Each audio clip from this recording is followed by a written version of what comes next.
Assalamualaikum mga ka-dialysis ko. Tara't samahan niyo ako mag-session. At ayan na nga, pagising tayo ng umaga. Nandito ang aking Junakis. Tingnan niyo yung likod niya. May sunburn kasi naligo sila ng dagat. Ay, sarap ng tulog ng baby ko. And ayan, nakapag-bis na ako at hihintayin ko yung kuya ko. Well, wala pa naman ang kuya ko.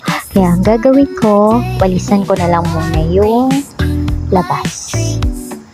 Wait lang.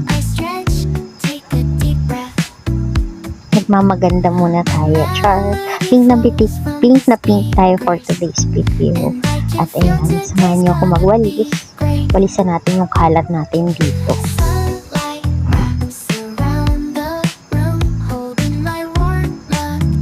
Ito pala yung sa labas ko, guys.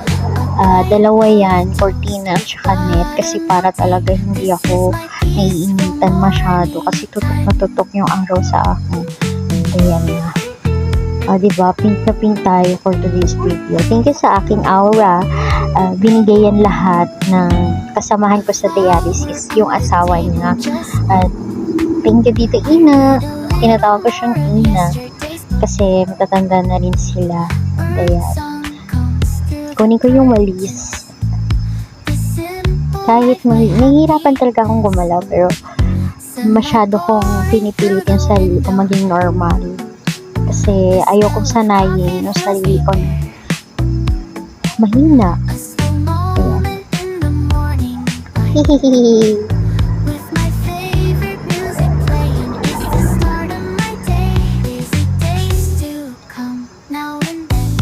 Habang hinintay ko yung kuya ko, balisan natin yung para pagdating natin, neat and clean ang paligid.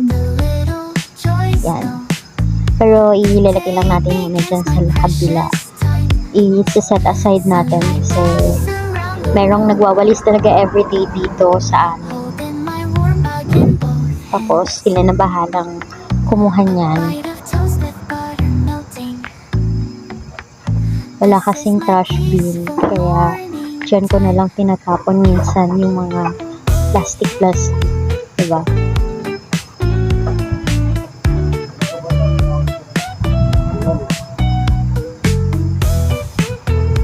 Ang cute na slipper ko, no? Bili rin ni Ina yan. Lahat from tundong to chinelas, yung outfitan ko, itong aura ko is galing sponsor kay Ina. Char. Thank you, Ina. And ayan. Tingnan niyo itong loob ko pala. Ito yung ginawa kong kwarto. Actually, hindi naman siya kwarto. Kasi nilagyan